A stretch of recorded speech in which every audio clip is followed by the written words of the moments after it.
हरे कृष्णा, जय श्री हरि। ओम नमः शिवाय। प्रिय भक्तजनों, आज बृहस्पतिवार के दिन आप बृहस्पति देव की बड़ी ही दुर्लभ कथा सुनेंगे। इस कथा को सुनने से भक्तों की सभी मनोकामनाएं भगवान बृहस्पति देव की कृपा से पूर्ण हो जाती हैं। तो आइए बड़ी ही श्रद्धा और प्रसन्न चित्त मन से इस कथा को सुनते हैं। भारतवर्ष में एक प्रतापी और दानी राजा राज्य करता था। वह नित्य गरीबों और ब्राह्मणों की सहायता करता था। यह बात उसकी रानी को अच्छी नहीं लगती थी। वह न ही गरीबों को दान देती, न ही भगवान का पूजन करती थी और राजा को भी दान देने से मना किया करती थी।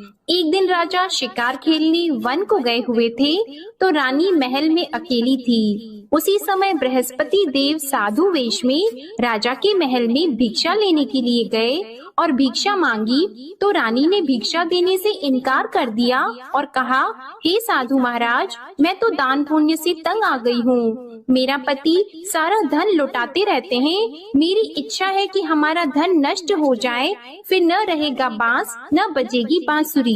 साधु ने कहा, देवी तुम तो बड़ी विचित्र हो। धन संतान तो सभी चाहते हैं, पुत्र और लक्ष्मी तो पापी के घर भी होने चाहिए। यदि तुम्हारे पास अधिक धन है तो भूखों को भोजन दो, प्यासों के लिए प्याऊ बनवाओ, मुसाफिरों के लिए धर्मशालाएं खुलवाओ।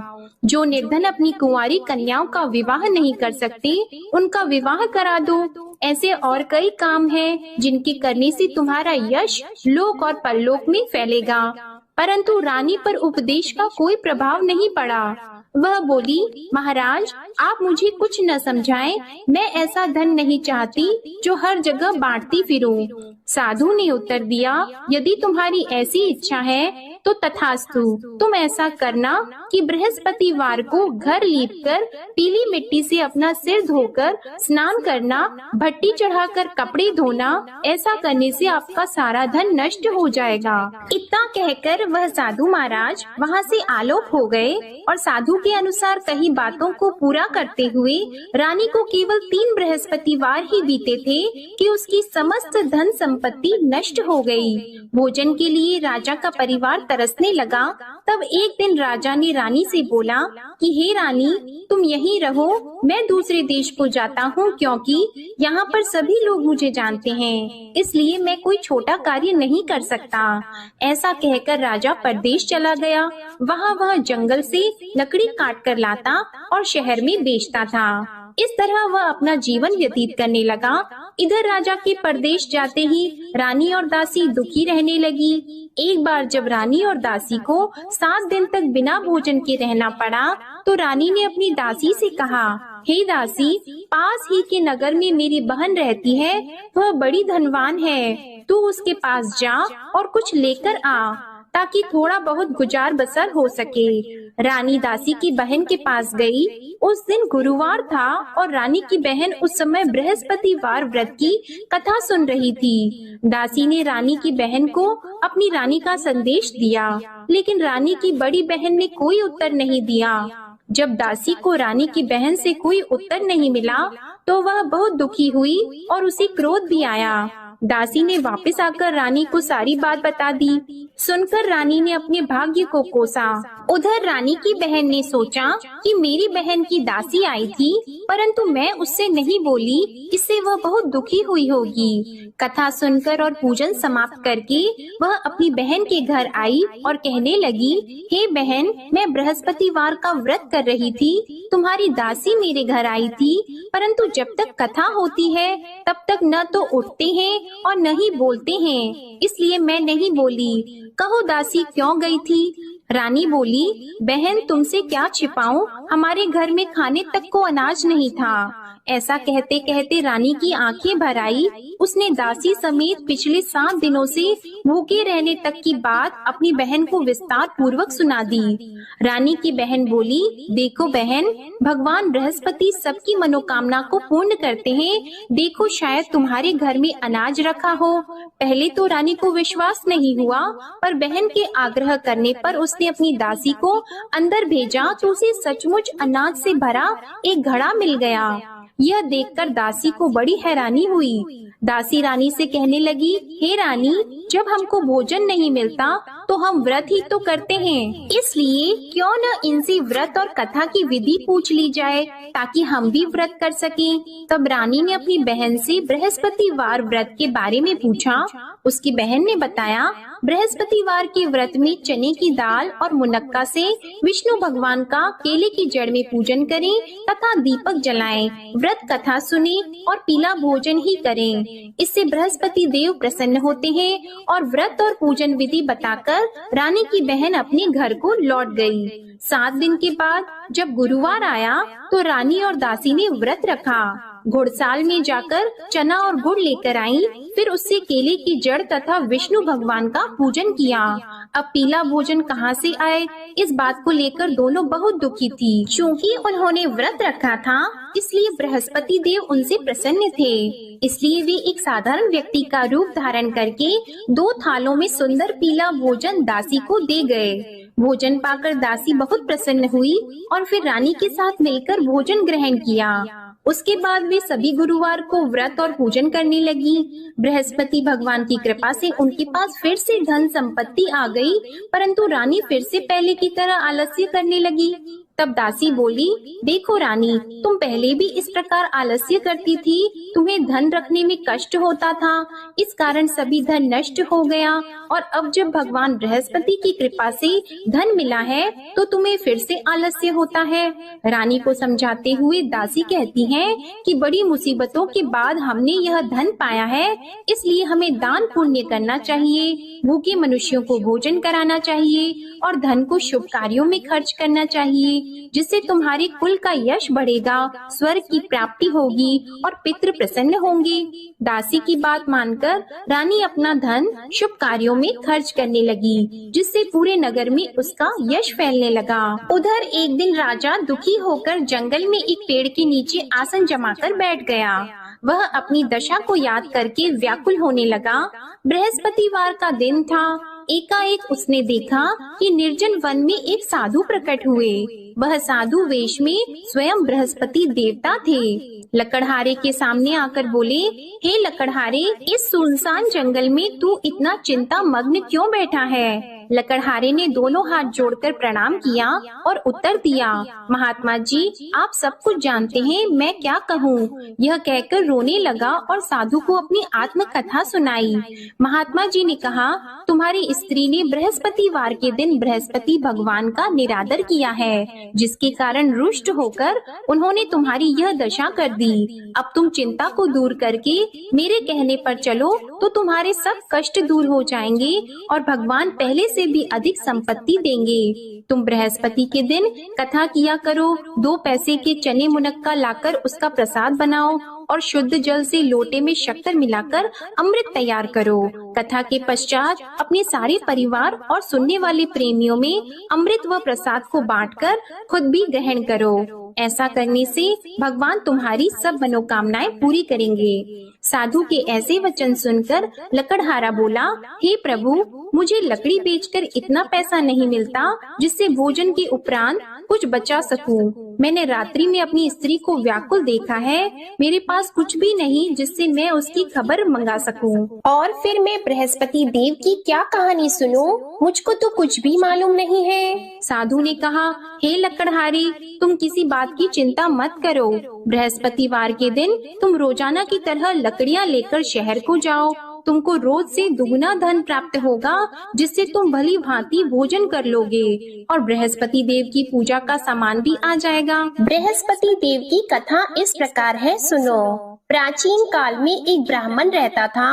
वह बहुत निर्धन था। उसकी कोई संतान नहीं थी। उसकी स्त्री बहुत मलिनता के साथ रहती थी। वह स्नान नहीं करती, किसी देवता का पूजन नहीं करती। इससे ब्राह्मण देवता बड़े दुखी थे। बेचारे बहुत कुछ कहते थे, किंतु उसका कुछ परिणाम नहीं निकला।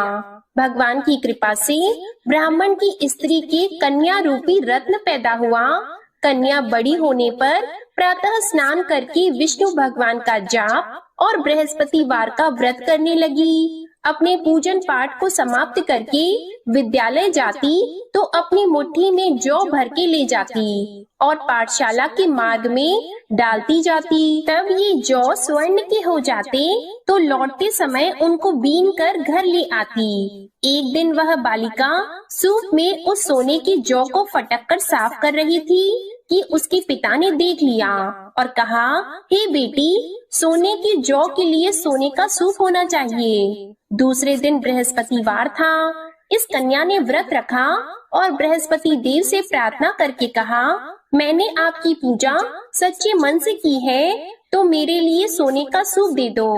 बृहस्पति देव ने उसकी प्रार्थना स्वीकार कर ली। रोजाना की तरह वह कन्या जौ फैलाती हुई जाने लगी। जब लौटकर जौ बीन रही थी तो बृहस्पति देव की कृपा से सोने का सूप मिला। उसे वह घर ले आई और उसमें जौ साफ करने लगी, परंतु उसकी माँ का वही ढंग रहा।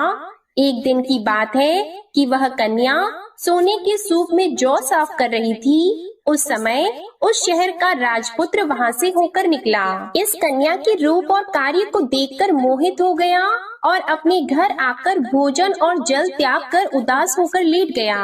राजा को इस बात का पता लगा तो अपने प्रधानमंत्री के साथ उसके पास गए और बोले, हे बेटा, तुम्हें किस बात का कष्ट है? किसी ने तुम्हारा अपमान किया है अथवा और कोई कारण हो सो कहो, मैं वही कार्य करूँगा जिससे तुम्हें प्रसन्नता हो। अपने पिता की राजकुमार ने बातें सुनी तो वह बोला, मुझे आपकी कृपा से किसी बात का दुख नहीं है। किसी ने मेरा अपमान नहीं किया है, परंतु मैं उस लड़की से विवाह करना चाहता हूँ जो सोने के सूप में जौ साफ कर रही थी। यह सुनकर राजा आश्चर्य में पड़ गया और बोला, हे बेटा, इस तरह की कन्या का पता तुम ही लगाओ, मैं उसके साथ तेरा विवाह अवश्य ही करवा दूंगा।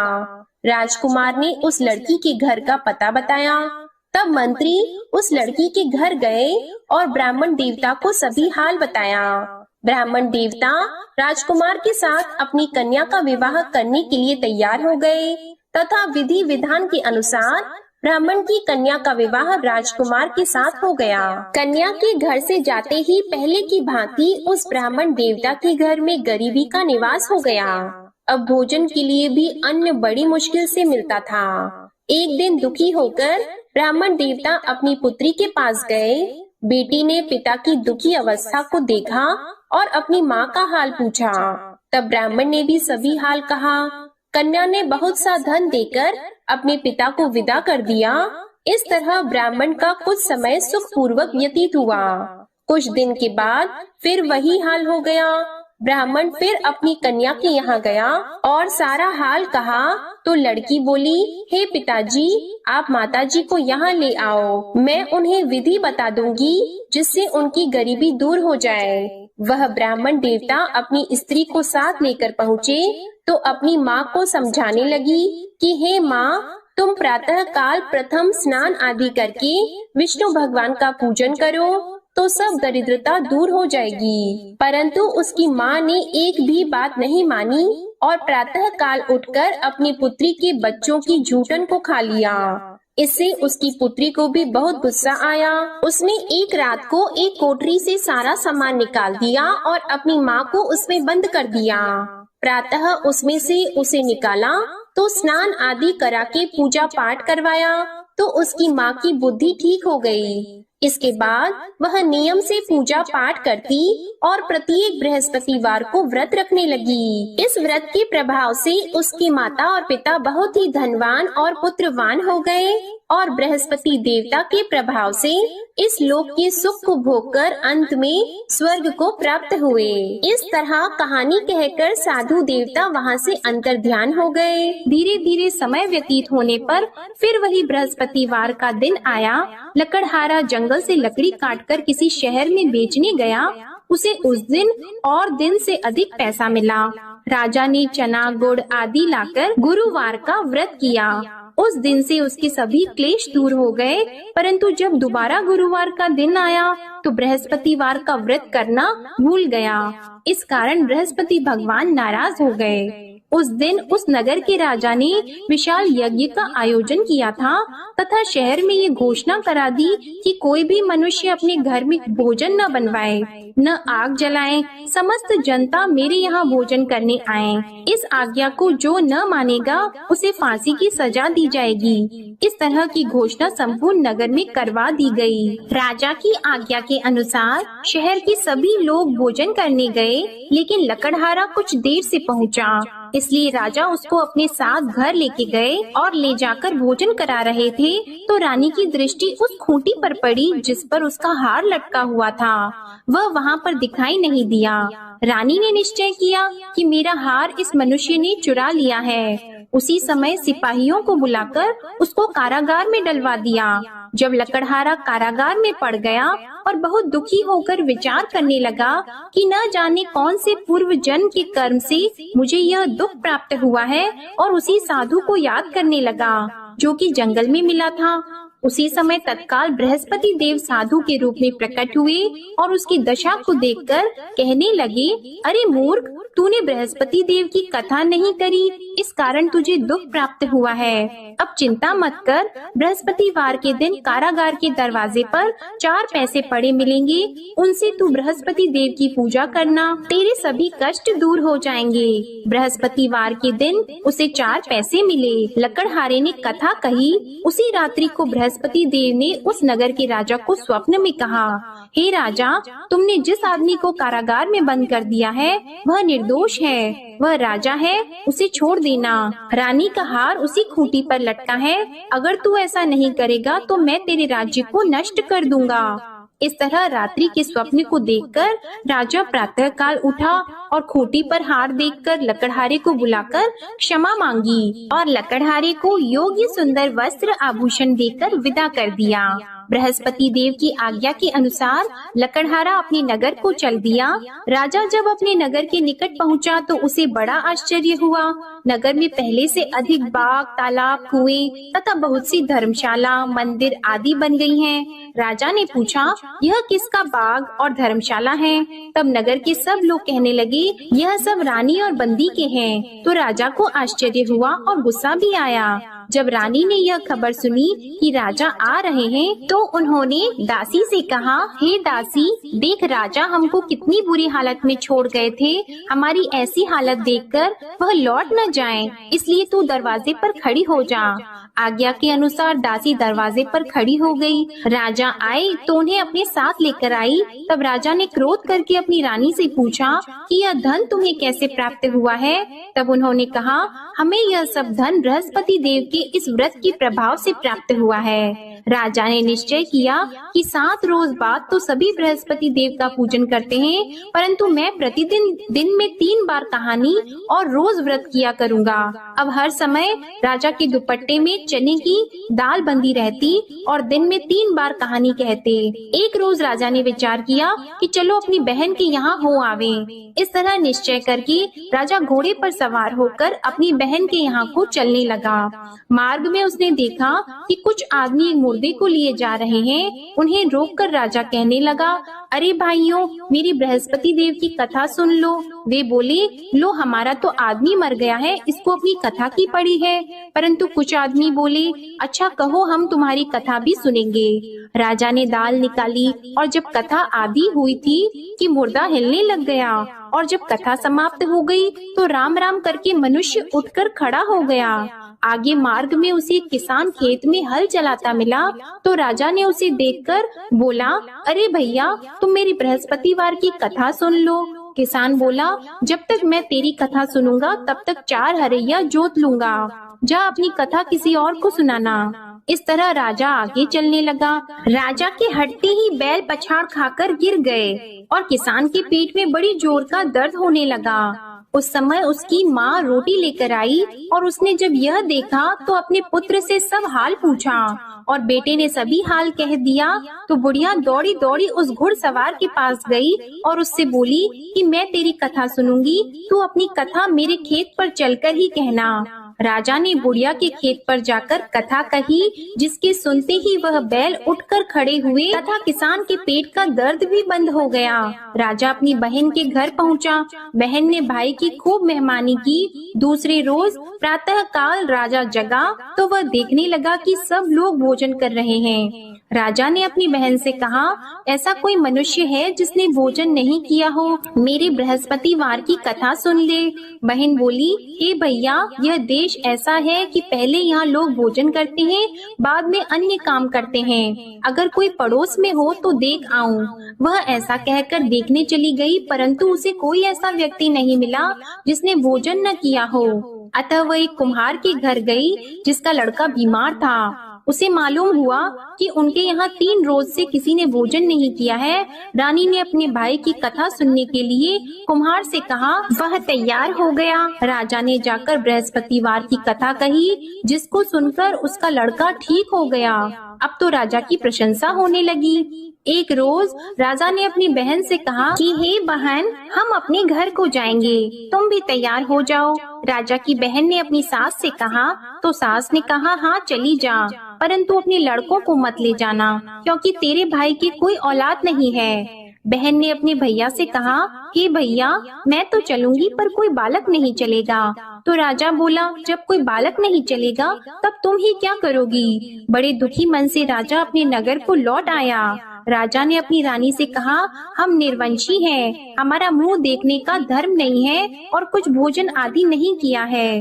रानी बोली, हे प्रभु, बृहस्पति देव ने हमें सब कुछ दिया है, वह हमें औलाद अवश्य देंगे। उसी रात को बृहस्पति देव ने राजा से स्वप्न में कहा, हे राजा उठो, सभी सोच त्याग दो, तेरी रानी गर्भ से है। राजा को यह बात सुनकर बड़ी खुशी हुई। 9वें महीने में उसके गर्भ से एक सुंदर पुत्र पैदा हुआ। तब राजा बोला, हे रानी, स्त्री बिना भोजन के रह सकती है, पर बिना कहे नहीं रह सकती। जब मेरी बहन आएगी तुम उससे कुछ मत कहना। रानी ने सुनकर हाँ कर दिया। जब राजा की बहन ने यह शुभ समाचार सुना तो वह बहुत खुश हुई और बधाई लेकर अपने भाई के यहाँ आई। तभी रानी ने कहा, घोड़ा चढ़कर तो नहीं आई है, गधा चढ़कर आई है। राजा की बहन बोली, भाभी, मैं इस प्रकार न कहती तो तुम्हें औलाद कैसे मिलती? बृहस्पति देव ऐसे ही हैं, जैसी जिसके मन में कामनाएं हैं सभी को पूर्ण करते हैं। जो सद्भावना पूर्वक बृहस्पतिवार का व्रत करता है एवं कथा पढ़ता है अथवा सुनता है, दूसरों को सुनाता है, बृहस्पति देव उनकी सभी मनोकामनाएं पूर्ण करते हैं। बृहस्पति देव उनकी सदैव रक्षा करते हैं। जो संसार में सद्भावना और सच्चे हृदय से बृहस्पति देव का पूजन करते हैं, उनकी सभी मनोकामनाएं उसी प्रकार पूर्ण होती हैं, जैसे राजा और रानी ने बृहस्पति देव की कथा का गुणगान किया। उनकी सभी इच्छाएं बृहस्पति देव ने पूर्ण की। मनुष्य को हृदय से उनका मनन करते हुए जयकारा करना चाहिए। तो प्रेम से बोलिए, बृहस्पति देव की जय, विष्णु भगवान की जय, समस्त देवी देवताओं की जय। अब आप भगवान बृहस्पति देव की आरती श्रवण कीजिए। ओम जय बृहस्पति देवा, ओम जय बृहस्पति देवा, छिन्न छिन्न भोग लगाऊं कदली फल मेवा। ओम जय बृहस्पति देवा, तुम पूर्ण परमात्मा, तुम अंतर्यामी, जगत पिता जगदीश्वर, तुम सबके स्वामी। ओम जय बृहस्पति देवा, चरणामृत निज निर्मल, सब पातक हरता, सकल मनोरथ दायक, कृपा करो भरता। ओम जय बृहस्पति देवा, तन मन धन अर्पण कर, जो जन शरण पड़े, प्रभु प्रकट तब होकर, आकर द्वार खड़े। ओम जय बृहस्पति देवा, दीन दयाल दयानिधि, भक्तन हितकारी, पाप दोष सब हरता, भव बंधन हारी। ओम जय बृहस्पति देवा, सकल मनोरथ दायक सब संशय तारो, विषय विकार मिटाओ संतन सुखकारी। ओम जय बृहस्पति देवा, जो कोई आरती तेरी प्रेम सहित गावे, ज्येष्ठानंद बंद सो निश्चय ही पावे। ओम जय बृहस्पति देवा, ओम जय बृहस्पति देवा। प्रेम से बोलिए भगवान बृहस्पति देव की जय। बोलिए भगवान श्री लक्ष्मी नारायण जी की जय। आपको आज की कथा पसंद आए, आरती पसंद आए तो वीडियो को लाइक कीजिएगा, शेयर कीजिएगा, कमेंट में भगवान बृहस्पति देव जी की जय लिखिएगा और चैनल को भी सब्सक्राइब कीजिएगा। इसी के साथ आज आप हमारे चैनल पर आश्विन मास महात्म्य की कथा और इंदिरा एकादशी व्रत पारण की कथा भी जरूर सुनिएगा। प्रेम से बोलिए भगवान श्री बृहस्पति देव की जय।